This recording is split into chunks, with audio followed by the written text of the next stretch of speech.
Naputo lamang ang kanyang pagtawa nang tumunog ang kanyang telepono. Kinuha niya iyon at napansin ko ang pagbabago na ekspresyon ng mukha niya. Tumayo siya bago sagutin yung tawag. Lumayo sa kinaroroonan ko si Briggs pero hindi naman sobrang layo. May pagkakataon pa rin na naririnig ko siyang magsalita. Hindi ko nga lang maintindihan ang kanyang sinasabi. Nakanguso akong tumingin sa telebisyon at manonood na lang sana nang makita kong end credit na ng movie. Ang galing, wala man lang ako naintindihan. Mukha pa namang maganda yung movie, kaya lang kasi si Briggs, isang malaking distraction. Umayos ako ng upo at natuunan ko yung remote.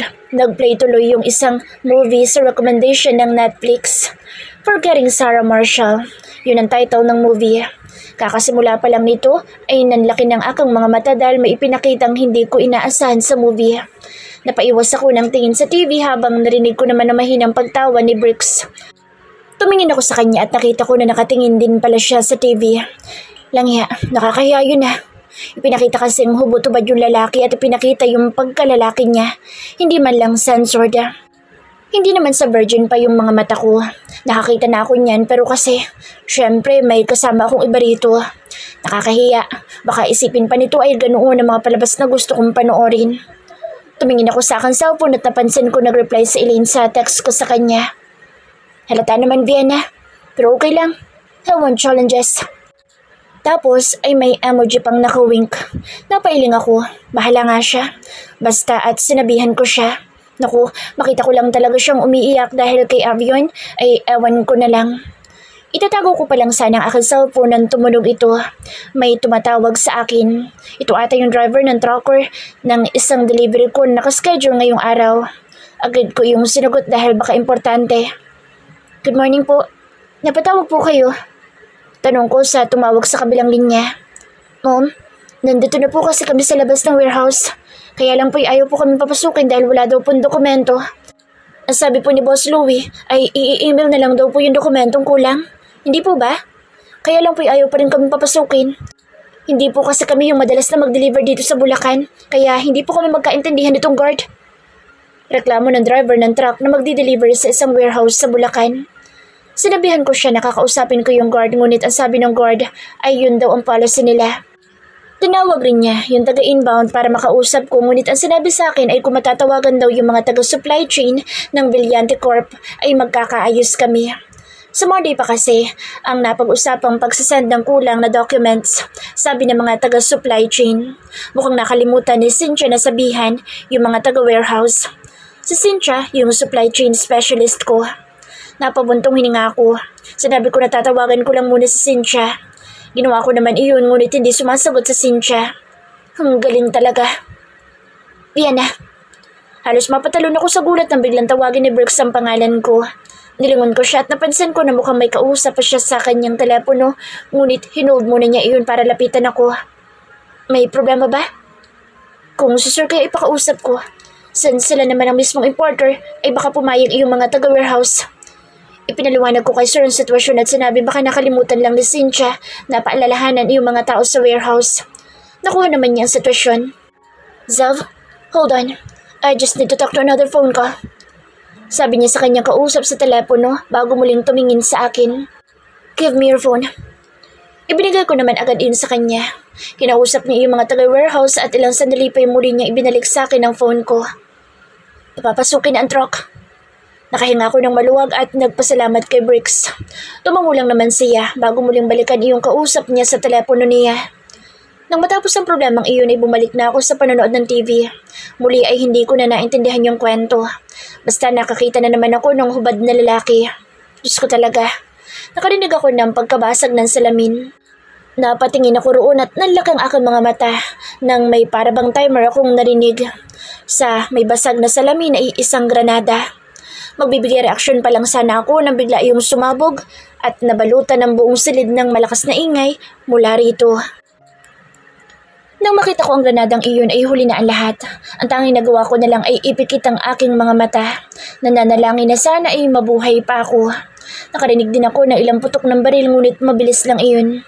Nang matapos ang lahat ay nanginginig kong iminulat ang aking mga mata. Nakapagtataka na walang masakit sa akin. Nang maimulat kong aking mga mata ay laking gulat ko nang makita ko sa bricks sa harapan ko. Nakayakap siya sa akin na para bang pinoprotektahan ako mula sa pagsabog at sa ilang putok ng baril. Boss! Sir! May mga tauhan niyang pumasok sa loob ng kondo niya. Mukhang mula sa labas ay narinig nila ang malakas na pagsabog na iyon. Buhay pa kami dahil kahit paano ay malayo naman ang distansya sa amin kung saan ang granada kanina. Bricks! Are you okay? Yun agad ang itinanong sa akin ni Bricks kahit na mukhang siya itong hindi maayos ang lagay. Hahawakan ko pa sana ang balikat niya nang may makapa ako. Tiningnan ko ang aking kamay at agad akong nataranta. Blood! May dugo! Bricks, may tama ka! Hindi ko malaman ang gagawin ko. Nang makita ko yung dugo ay parang nablangko ang utak ko at hindi na ako nakapag-isip ng maayos. May tama sa bricks sa balikat niya at nagdurugo iyon. Bukod pa roon ay may ilang sugat din siya sa kanyang pisngi at sa kanyang noo.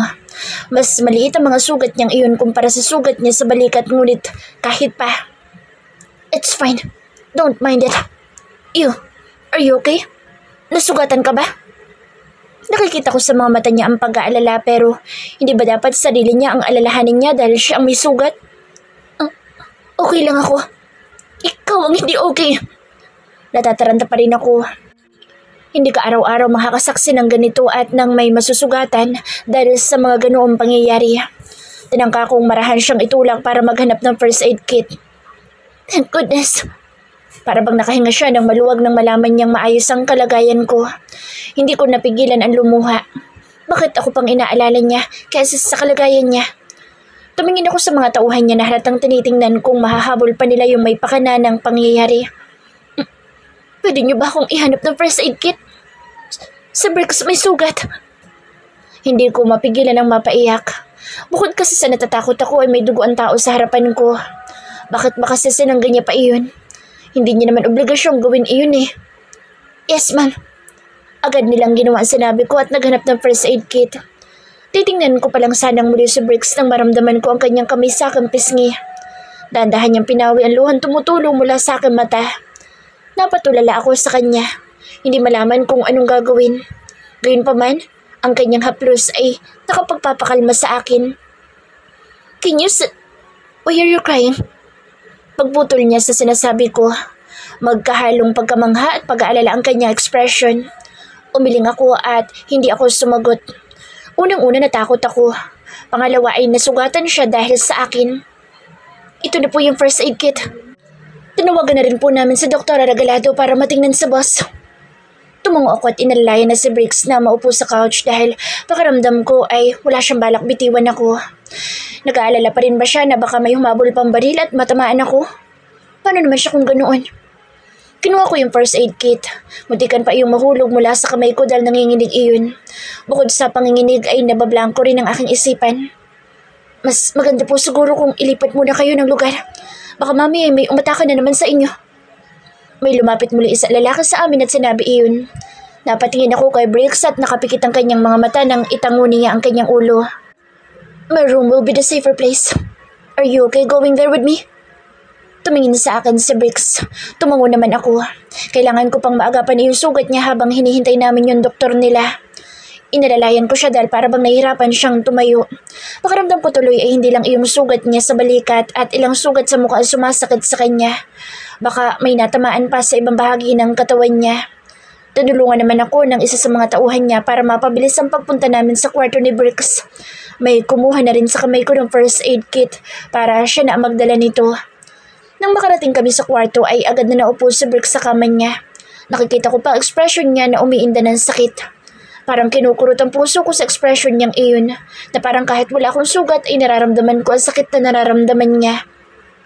Nagpaalam na ang dalawang lalaki at iniwan na kaming dalawa ni Bricks. Naupo na rin naman ako sa kama niya at kinuha ko yung first aid kit. Naramdaman ko ang mga mata niyang pinapanood ang bawat galaw ko. Hindi ko naman magawang makatingin sa kanya ng diretso. Pakiramdam ko'y maiiyak lang muli ako dahil sa nangyari. Lilinisin ko muna yung sugat niya. Kailangan ko ng malinis na tubig panlinis doon. Hindi naman pwedeng alcohol ang gamitin ko. Kukuha lang ako ng malinis na tubig. Tatayo pa lang sana ako nang pigilan ako ni Bricks. Napatingin ako sa kanya. Nagtataka bakit niya ako pinigilan. Stay here. Matapos niyang sabihin iyon ay may tinawagan siya mula sa labas at yun ang inutusan na kumuha ng malinis na tubig. Dahil wala naman ang saysay kung aalis pa ako ay muli ako naupo sa kama niya. Nang bumalik iyong inutusan ni Briggs ay kumpleto na ang dala niya. May mga bimpo rin dito na maaari kong gamitin panlinis ng sugat ni Briggs. Nang mabasa ko yung bimpo ay humarap na ako sa kanya. Nagdadalawang isip pa ako kung paano ko gagamutin ang sugat niya. Ganoong nakakaabala ang kanyang suot na damit. Nahihiya naman ako ipatanggal iyon. Should I take off my shirt? Pagtatanong niya sa akin, tumango naman ako. Tiningnan ko pa kung kaya niya bang hubarin iyon dahil baka mahirapan siyang igalaw ang kaliwang balikat niya kung saan siya may sugat ngayon. Iniisip kong tulungan siya nang mapansin ko na nakaya naman niyang tanggalin iyon. Huminga ako ng malalim at nilapitan ko siya. Marahan at maingat ko idinampi ang bimpo sa kanyang sugat. Mukhang daplis lang naman iyon at hindi malalim. Nakahinga ako ng maluwag nang mapagtantong mukhang hindi naman iyon delikado. Does it hurt? Natatakot ako na baka nasasaktan na siya ngunit hindi lang siya makaangal dahil baka matakot akong lalo. It's fine. Don't worry. Tinignan niya ako saglit kaya nagpatuloy na ako sa ginagawa ko. Matapos kong malinisan ang sugat niya nilagyan ko na iyon ng bandage. Ihintayin na lang muna namin yung doktor para malaman kung anong dapat gawin. Sunod kong nilinisan ay iyong maliit niyang sugat sa kanyang muka. Hindi mapigilan ng aking labi ang manginig habang pinagmamasdan ng sugat ni Briggs. Suminghap ako. Pinipigilan ko ang muling pag-iyak. Bakit palagi na lang may ganitong pangyayari? Pakaramdam ko ay hindi lamang ito dahil sa mga kakompetensya nila sa negosyo. There is more to it. Nang matapos kong malagyan ng band-aid ang kanyang sugat ay bumuntong hiningakot na upo muli sa tabi niya. Wala ka na bang ibang sugat? Baka may iba ka pang natamo dahil sa pagliligtas mo sa akin.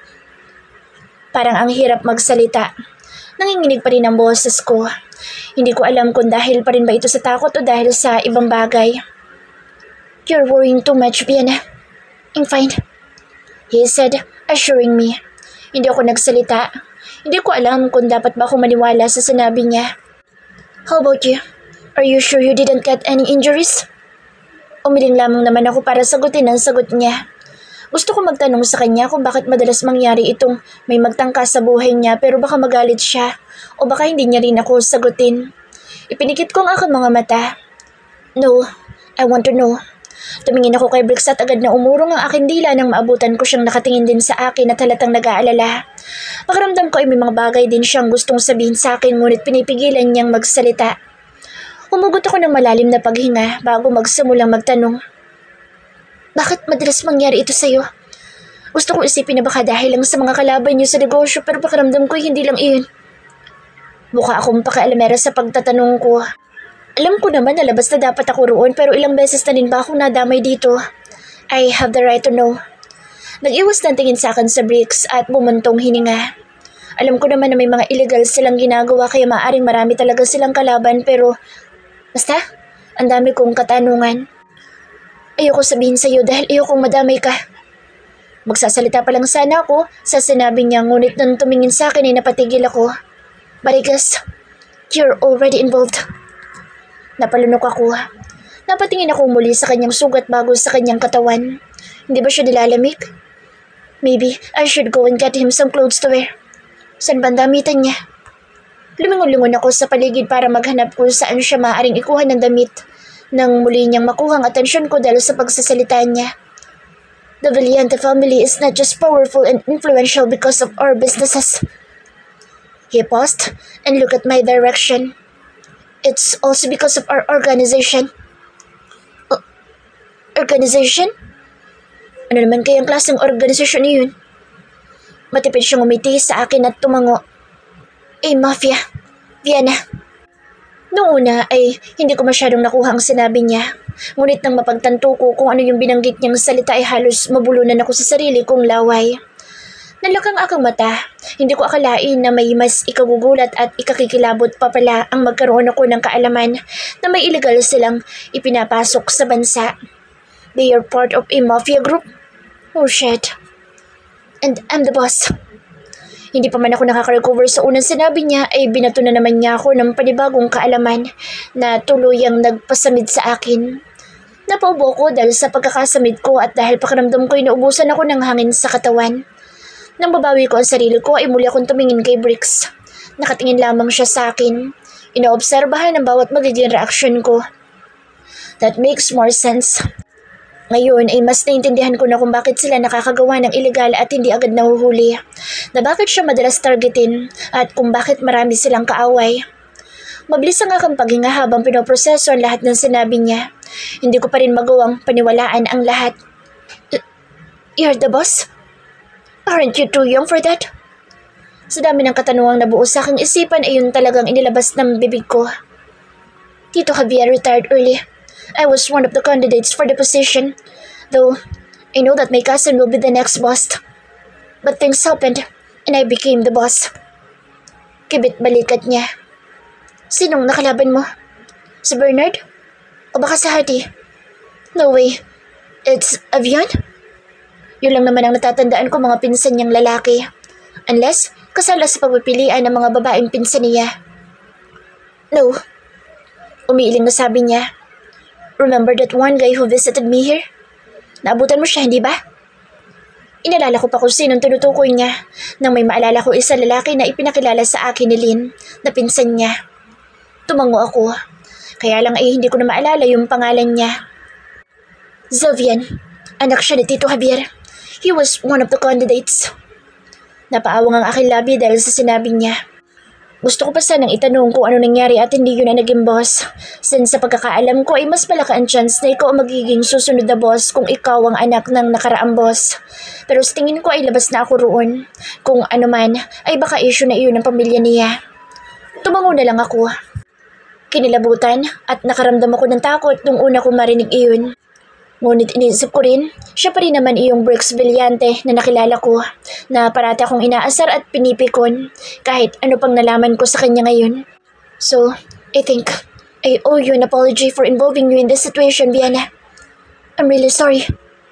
Anya, ilang beses ko ba siyang maririnig na humihingi ng patawad? You don't have to. Hindi mo naman ginusto ang mga nangyayari. Mag-sorry ka kung ginugusto mong mapahamak ako. Ginusto mo ba? Nilungon ko siya. Nagbabalak na magbiro para bumaba ang tensyon sa paligid namin. Matipid siyang umit at umiling. Of course not. See?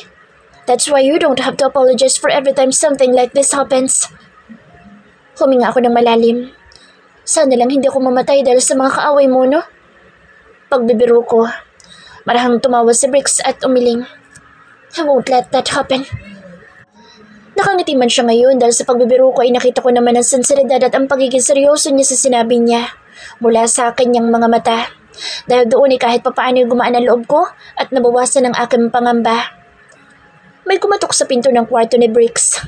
Kaya agad ako nag-iwas ng tingin sa kanya. Tumingin naman si Brix sa pinto at bumukas iyon. May isang lalaking sumilip at inabot ang telepono kay Brix. Si Sir Avion po. Sabi ng lalaki. Kinuha naman agad iyon ni Brix. Avi. Pagbati niya kay Avion na nasa kabilang linya. Nakatingin lang naman ako sa kanya habang kausap niya si Avion. I'm fine. May nagpasabog ng kondo ko. Can you send someone to fix this? I need my condo to be fixed as soon as possible. Utos ni Brix sa pinsan niya. Nanatili ang mga mata ko sa kanya. Pinagmamasdan ng side features niya. Tom, he's too perfect to be true. Hindi ako makapaniwala na tao talaga itong nasa harapan ko. Baka umuwi muna ako sa bahay. Napunta ang aking atensyon sa kanyang mahaba at magagandang pilik mata, pababa sa kanyang matangos na ilong. Nangya, sana all. Just fix this, o kondo mong pasasabugin ko. Pagbibiro niya kay Avi. Bumaba ang aking tingin sa kanyang mapupulang labi. Napalunok ako. I need to stop staring o baka iba nang pumasok sa isip ko. Napansin ko ang pababa ni Brix sa kanyang telepono kaya nagpanggap na lang ako na tinitingnan yung kwarto niya. Buti at hindi ako bumaba pa ng tingin. Naalala kong wala nga pala siyang baro pang itaas. Ngayon ko lang nasilayan ang kwarto ni Brix. Kahit ilang beses na akong nakakapunta dito ay ngayon ko lang nakita ito. Maganda ang disenyo ng buong silida. Naka-organize din ang lahat ng gamit. Bukod pa roon ay sobrang bango at kaamoy ng may-ari. Bahagya ako nagulat ang maramdaman kong may pumatong sa aking balikat. Tinignan ko iyon at nagulat akong makita si Brix. Ipinatong niya ang kanyang ulo sa akin at base sa posisyon ng pilik mata niya ay nakapikit ang kanyang mga mata. Can you stay here a little longer? I'll drive you home later. Bulong niya sa napapaos na boses. Napalagaw ako sa akin laway at napatango ng wala sa sarili. Pakiramdam ko ay may kung anong nagrarambulan sa akin tiyan. Alam ko ang pakiramdam na ito. Pamilyar na pamilyar ako sa ganitong pakiramdam at alam kong ilang beses ko na rin itong naramdaman kay Bricks noon. Pero pilit kong itinatanggi. This is the same feeling I felt when I realized I have feelings for my ex. No, this is worse than that. Lunes na naman at papunta ako sa opisina ni Sir para magpapirma ng mga dokumento. Ang dami kong shipments ngayong araw. Pakiramdam ko ay kakailanganin ko mag-overtime. Pinag-uusapan na nila ang nalalapit na araw ng mga patay. Sabado at Linggo naman ang tatapatan ng October 31 at November 1, kaya hindi kami mawawala ng pasok. Iniisip ko lang kung uuwi ba ako sa Laguna para doon. Nakabisita na naman ako sa pamilya ko nitong nakaraan kaya hindi ako sigurado kung makikipagsabayan pa ba ako sa maraming tao para bisitahin ang mga mahal nila sa buhay na yumao. Bumukas ang elevator at maglalakad na sana ako papunta sa opisina ni Sir nang bigla akong tawagin ni Rebecca. Napatingin naman ako sa kanya. Magpapapirma ka ba kay Sir? May kausap lang siya, Viana. Maghintay ka na lang muna dito. O gusto mong iwanan mo na lang sa akin ang mga dokumento at ako na magpapapirma? Sabi niya sa akin. Napaisip ako kung anong mas magandang gawin. Mas pinili ko na ako na lang mismo magpapapirma. Maghihintay na lang ako. May kailangan din kasi ako sabihin kay Sir. Sagot ko sa kanya. Wala namang problema sa shipment ko. Gusto ko lang kumustahin si Bricks kung maayos ba ang lagay na sugat niya.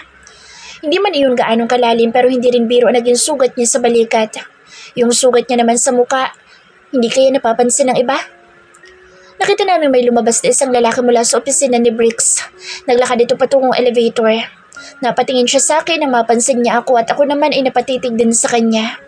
Kung hindi ako nagkakamali ay ito yung isang pinsan ni Bricks na anak ng Tito Javier niya. Ano ang pangalan niya? Nakakalimutan kong palagi. Have a great day, Sir Xavier. Napatingin ako kay Rebecca nang magalang itong magpaalam dito. Matipid siyang tinanguan ni Xavier bago muling tumingin sa akin. Parang sinusuri akong mabuti. Bumukas ang elevator at yun lang ang panahong naputol ang paninitig niya sa akin. Pumasok na siya sa loob at tuluyang umalis. Tumayo na ako sa pagkakaupo at lumapit kay Rebecca. Sinabihan na rin niya ako na pwede na akong pumasok sa loob ng opisina ni Sir. Becca, sino yun? Kunwari hindi ko alam. Kilala ko naman siya. Nakita ko na siya isang beses nang magpunta siya sa condo ni Bricks at nagpag-abot kami roon. Bukod pa roon, nabanggit na rin siya ni Bricks sa akin. Ang ipinagtataka ko lang ay puno ng misteryo ang pagkatao niya. Hindi ko kasi siya nakikita sa kahit na anong pagtitipon ng pamilya nila. Hindi ko naman sinasabi na laga kong present sa mga ganap sa mga Villante. Pero sa ilang beses ko atang nakasama ang magpipinsang Villante, ay hindi ko pa siya kahit kailan nakitang kasama nila. Si Sir Xavier, pinsan ni Sir. Nakangiting sagot sa akin ni Becca. Bakit siya nandito? Hindi rin naman kasi madalas magpunta ang ibang Villante dito. Unless may importante silang kailangang gawin o pag-uusapan. Hindi ko alam, pero parang importante yung pinag-uusapan nila. Sinabihan kasi ako ni Sir na hindi sila pwedeng abalahin. Tumango ako sa sinabing iyon ni Becca. Ayoko namang isipin niya na masyado akong interesado kay Xavier at sa rason kung bakit siya naririto kung hindi ako titigil sa pagtatanong. Ay, Sir, following me while I'm approaching Bricks' office. Namatay man ang mga bulong-bulungan na chismis tungkol sa amin ni Bricks noon dahil sa pagpapatahimik niya sa mga ito. Pero alam ko na hindi pa rin naaalis sa isipan ng karamihan sa mga ito na may relasyon nga kami ni Bricks. Napabuntong hininga ako. Ayoko na silang bigyang pansin. Na-stress lamang ako. Na-stress na nga ako sa magulong nararamdaman ko para kay Bricks eh. Kahapon habang mag-isa ako sa apartment ay pinag-iisipan kong mabuti ang nararamdaman ko na tila ba mas nag-aalab pa dahil sa mga aksyon ni Bricks sa akin noong Sabado. Pilit ko pa rin iyong itinatanggi kahit napakaramdam ko'y dahan-dahan na nga akong nahuhulog sa isang malalim at mapanganib na patibong. Oo na, ako na ang marupok. Nang makarating ako sa tapat ng opisina ni Bricks ay humugot muna ako ng malalim na paghinga bago kumatok. Sinabi niya naman sa kabilang bahagi na maaari na akong pumasok. Minuksan ko ang pinto at sumilip. Nakita ko sa Bricks na may mga binabasang dokumento. He looked stressed about it. Sir, magpapapirma lang po ako ng mga dokumento. Sabi ko sa kanya nang makapasok ako sa kanyang opisina. Nag-angat naman siya sa akin ng tingin nang marinig niyang aking boses. Matipid akong ngumiti sa kanya at lumapit. Iniabot ko na sa kanya ang mga dokumento na kailangan niyang pirmahan. Kinuha naman niya ito at agad na pinag-aralan bago pirmahang isa-isa. Nilalaro ko ang aking mga daliri habang hinihintay ang mga dokumento. Iniisip ko ring dapat ba ako magsalita at kumustahin siya. Kinakabahan kasi ako. Parang ang init ng ulo niya at bad timing lamang ako kung magsasalita ako. Muli akong huminga ng malalim. Nakakailang hugot na ba ako ng malalim na paghinga ngayong araw? Hindi ko na mabilang. Kamusta ang sugat niyo, sir? Halata man sa boses ko ang kaba ay nagdadasal ako na sana hindi niya iyon mapansin. Hindi agad nagsalita si Bricks kaya lalo lamang akong kinabahan dahil baka ayaw niyang pansinin ang aking tanong. Jeez, nakakahiya. Gusto ko nalang magpalamon sa sahig na yun at kalimutang may itinanong pa ako sa kanya. Iniabot niya sa akin ang mga dokumento na agad ko ring tinanggap. Binitawan niya ang ballpen niya at sumandal sa backrest ng office chair niya. I'm surprised. You're still concerned about it. Ngumisi siya pero iba ito kumpara sa mga dating pangisi niya. Ako rin, Bricks. Nakakagulat na kahit nginingisian mo ako ay hindi na ako naiimbir na kagaya dati. This is crazy. I'm going crazy. He bit his lower lip, preventing from showing his smirk. I'm fine now. Thanks for the person who didn't hesitate to aid me with first aid. Wait, was it that me? Hindi ba't ako yung gumawa ng first aid sa kanya? Naramdaman ko agad ang pag-akyat ng dugo ko sa aking pisngi. Ramdam na ramdam ko ang pag-iinit nito. Pinilit kong makapagbigay ng isang ngiti sa kanya kahit napakaramdam ko isasabog na lang ako rito sa kinatatayuan ko. Mabuti naman, sir. Huminga ako ng malalim at tinangka ng magpaalam. Hindi ko na kayang magtagal pa rito. Mauna na po ako. Magalang akong yumuko sa kanya, tumalikod na. Mariing kong ipinikit ang aking mga mata bago magmarchong palabas ng kanyang opisina. Parang tambol ang aking puso dahil sa bilis at lakas ng kabog nito. Dinaig ko pa ang sumali sa isang 1-meter dash dahil sa pagkahapong nararamdaman ko. Ginitaan ko sa beka nang paalis na ako roon. Ngumiti rin naman siya sa akin at kumaway. Naghihintay lang ako sa elevator at agad ding sumakay ng elevator.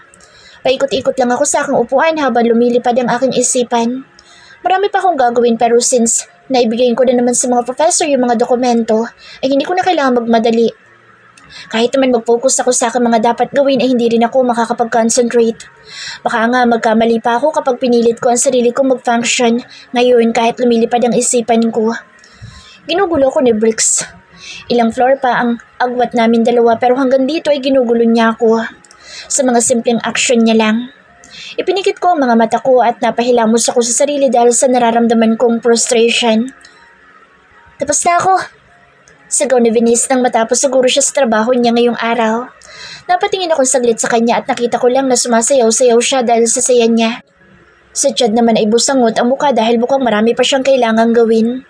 Napatingin ako sa orasan ko at halos mapabalikwas ako sa aking kinaupuan nang makitang mag-aalas 5 na pala ng hapon. Malapit na mag-uwian pero may mga dapat pa akong tapusin ngayong araw. Ayan ang napapala, kakatulala. Hindi pa kayo tapos sa mga trabaho niyo? Tanong ni Venice sa amin nang mapansin pareho pa kaming babad ni Chad sa aming mga computer. Hindi pa ako. Baka mag-overtime ako. Ay, makakasapak talaga ako ng taga-supply chain eh. Iritadong sabi ni Chad pero nanatili ang kanyang mga mata sa screen ng kanyang computer. Tumingin ako kay Venice at sinabing tatapusin ko lang din ang ginagawa ko. Nagpaalam na siya sa amin nang sumapit ang alas 5 dahil may pupuntahan pa raw siya. Nagpaalam naman na kami sa kanya. Tahimik lang kaming dalawa ni Chad habang parehong nagtatrabaho. Napahikab ako dahil sa antok kaya tumayo muna ako para pumunta sa pantry at magtimpla ng kape. Tinanong ko si Chad kung magkakape ba siya pero tumanggi ito. Habang nagtitimpla ako ng kape sa pantry ay nakarinig ako ng ingay mula sa mga natitirang tao sa opisina. Nagkabit-balikat na lang ako at hindi na iyon pinansin pa. Nang matapos sa pagtitimpla ng kape ay lumabas na ako ng pantry at pabalik na sa loob ng opisina namin nang may mapansin akong may kinakausap si Louie. Nanlaka ang mga mata ko at halos matapon yung kape ko nang makilala ko kung sino yung lalaking kausap ng mga processor. Si Bricks. Nandito pa pala siya. Akala ko'y nakauwi na siya. Nagpanggap na lang ako na hindi sila napansin at dali-dalim pumunta sa opisina. Napatingin pa sa akin si Chad pero nginitian ko lang siya. Nagtungo na ako sa akin lamesa at bumalik sa trabaho. Mga alas 6 ay makakauwi ako. Itagay niyo iyan sa mataas na bulto ng mga papel sa gilid ng lamesa ko. Natapos ako sa aking ginagawang trabaho ay malapit ng mag 6:30 ng gabi. Nag-inat ako tiningnan si Chad. Tinanong ko siya kung hindi pa ba siya uuwi. Naku Mars, baka dito na ako matulog. Hindi ko alam kung matatawa ba ako sa sinabi niya o malulungkot dahil hindi pa siya makakasabay sa aking pag-uwi. Nagpaalam na ako at nginitian niya lang naman ako. Lumabas ako ng opisina nang mapatigil ako dahil sa tawanan ng mga processor at the bricks. Nanlaki ang aking mga mata dahil nandito pa pala siya hanggang ngayon. Ginabi ka na. Tanong sa akin ng mga processor na nandito pa nang mapadaan ako sa kanilang area. Oo nga eh, pero at least hindi na punuan sa mga boss. Nagpaalam na ako sa kanila. Tumingin ako kay Bricks at nagpaalam na rin. Hindi naman siya kumiburoon at nakatingin lamang sa akin. Umalis na ako doon at hinintay ang elevator. Pasara ng elevator na sinasakyan ko na may kamay na pumigil sa pinto nito upang magsara. Muling bumukas ang elevator at laking gulat ko na makita ko sa Bricks. Pumasok siya sa loob at tumabi sa akin. Gusto ko na lang ulit bumaba ng elevator. Gusto ko nga mapag-isa dahil gusto ko mag-isip tapos isasamahan niya ako dito. Di lalong naging komplikado ang aking isipan. An awkward silence envelopes the two of us while waiting for the elevator to arrive on the ground floor. Gustong-gusto ko na lumabas. Kung pwede lang tumalon ay ginawa ko na. Bakit ginabi ka? Pagtatanong niya. Alam ko naman nalaga akong umaalis ng alas 5 kasi pinagkakasya ko ang oras para matapos ang lahat ng kailangan kong gawin. Kaya lang ngayong araw ay panay ang panggugulo niya sa isip ko kaya ilang oras ding wala ako sa sarili at tulala. Marami lang ginawa, sir. Hindi ko naman pwedeng sabihin na dahil sa kakaisip ko sa kanya. Ayoko nga umamin sa sarili ko na baka nga may nararamdaman ako sa kanya. Mas lalo nang wala kong balak umamin sa kanya. Knowing that he's not into serious relationships. Kung siya ay ayaw niya ng commitment, ako ay kabaliktaran niya dahil maghahanap ako ng seryosong relasyon. Hindi pa lang siguro ngayon dahil natatakot pa rin ako na isang kagaya na naman ni Oliver ang kabagsakan ko. Pero magkakaroon ako soon. Tumunog ang elevator. Halos magtumbling ako sa tuwa dahil makakalayo na ako sa kanya. Dali-dali ako lumabas ng elevator. Halos makalimutan ko pang mag-out, kakamadali ko.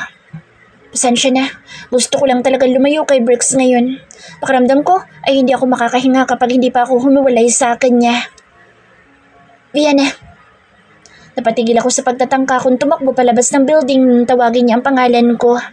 Huminga ako ng malalim at nag-ensayo muna sa pagngiti bago ako lumingon sa kanyang direksyon.